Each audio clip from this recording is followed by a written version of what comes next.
Hello guys, this here. Today I'd just like to show you a run that I did with my Rapid-Flurry Rogue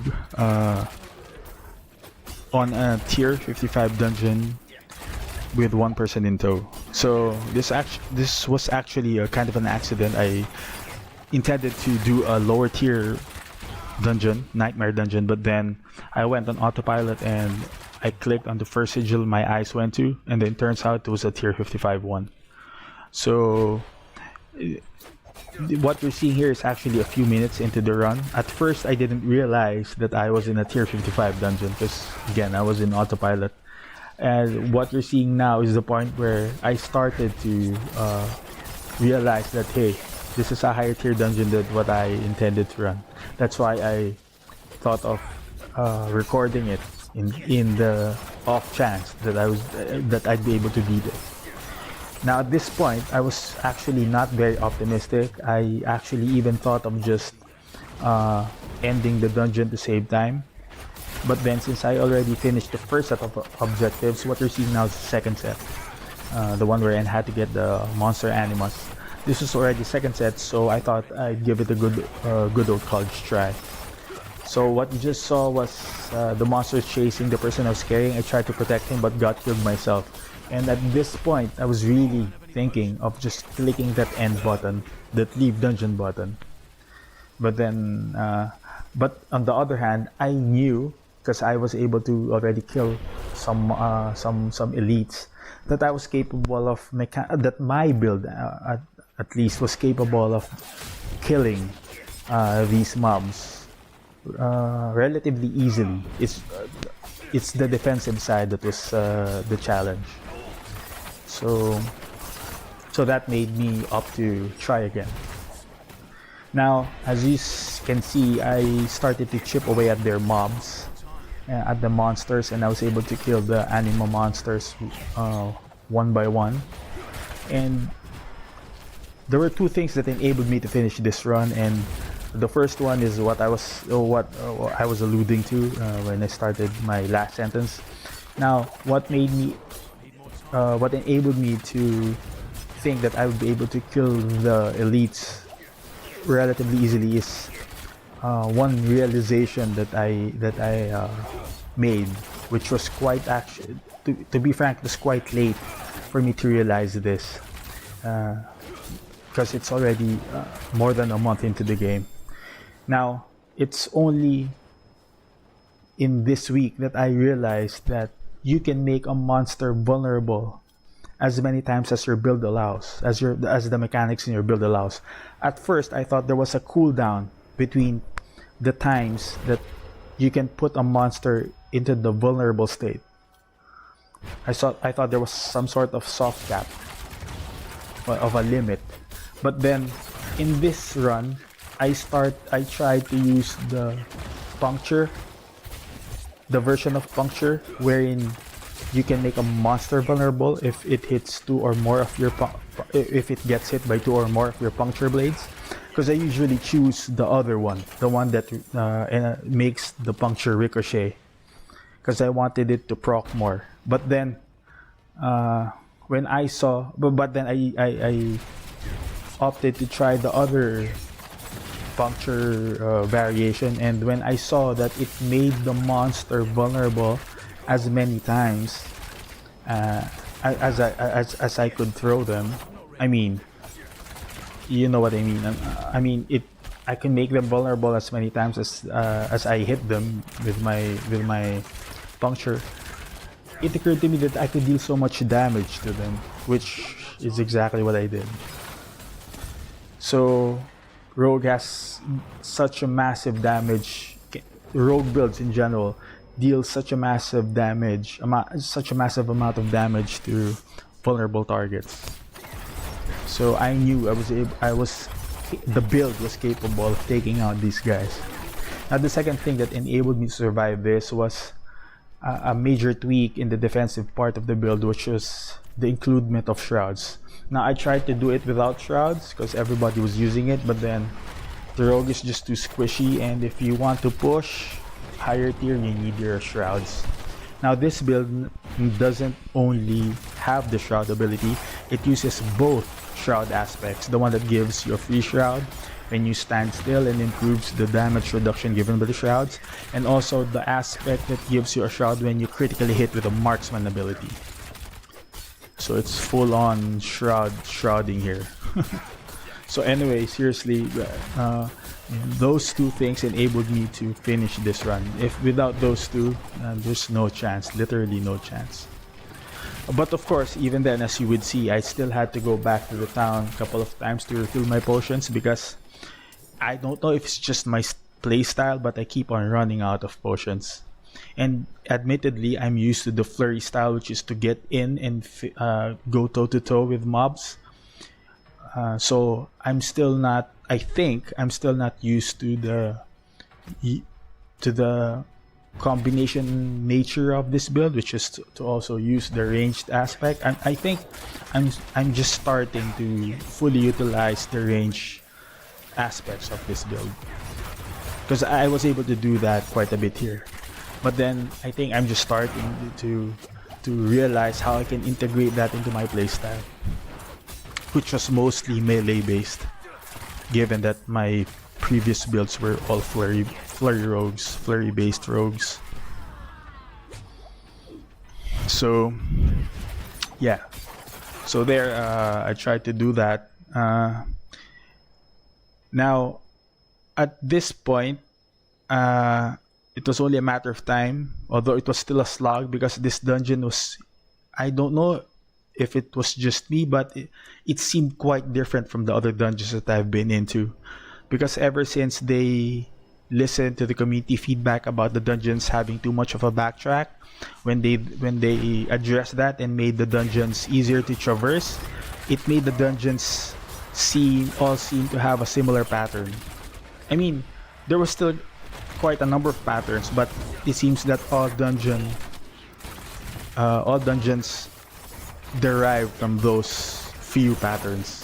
So to me, it makes them structurally very similar to each other. But this one is very different. So I had to really kind of go around and really backtrack a couple of times, because it didn't follow the usual flow of what I'm used to seeing.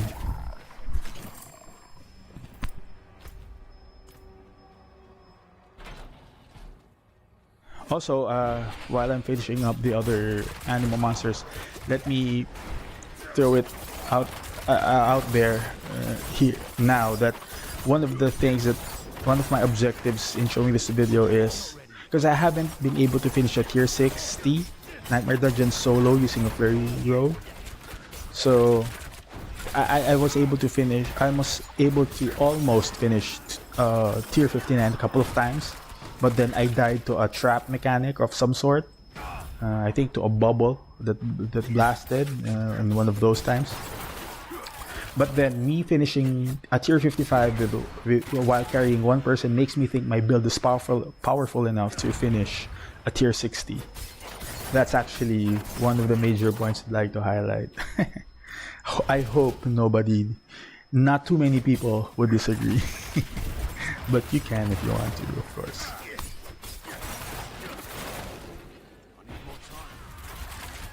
So yeah, that's actually what made me kind of happy with that I was able to finish this, because it makes me think I'm strong enough. The build is strong enough to finish a tier 60.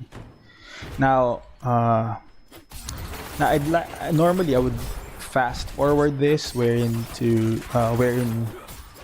you could just see me finishing the dungeon. But then I think it's a good opportunity to just let you guys see what the Rapid Flurry is really all about. And I think, at least from the videos I've seen, I think I'm the highest one, at least as of this recording. I'm the one that has run the highest tier Nightmare Dungeon using Flurry Rogue. I follow a couple of creators that are really great at rogues, but then the higher tiers that they do using their rogues are Twisting Blade builds, not Flurry Rogues. I haven't seen them using Flurry Rogue and finishing a higher tier build. Maybe they will in the following days, who knows, but as of this recording, the last video I saw, which was a few hours before I made this recording, I haven't seen them do a higher tier 1 than what I did. I've done a tier 57 on video. I think I've done a 58 offline, and now I did a 57 with one person in being carried. So that's definitely higher than a tier 57 in terms of power requirement.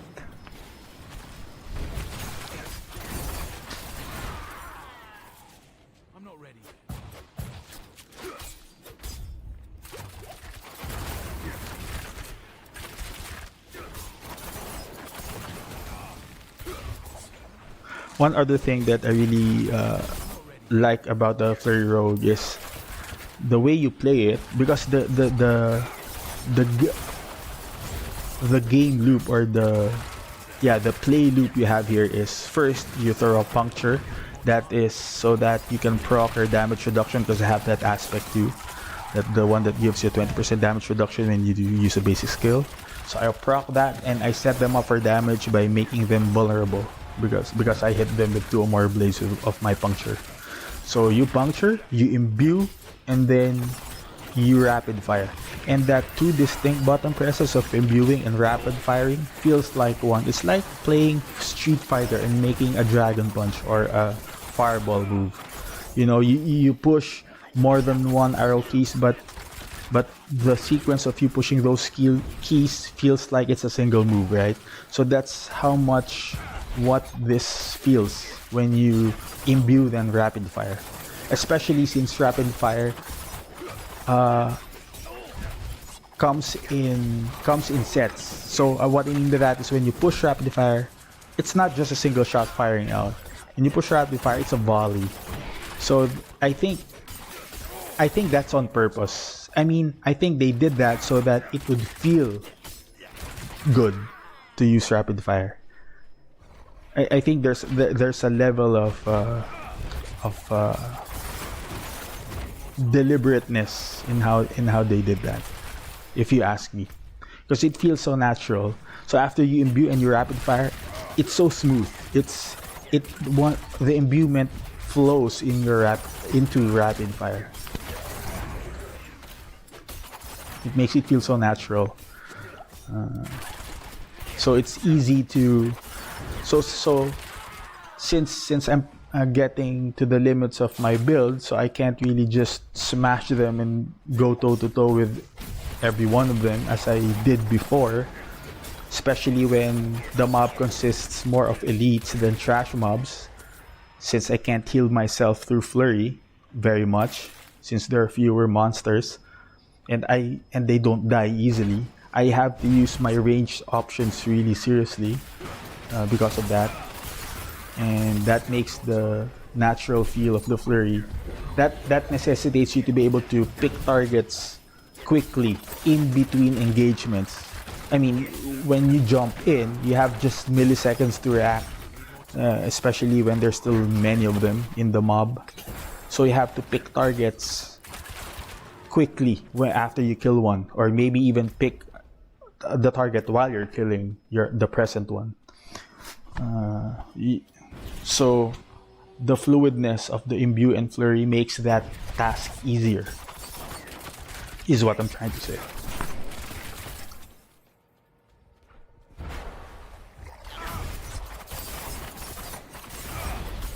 So at this point, I was just taking my time and reveling on my newfound sense of power.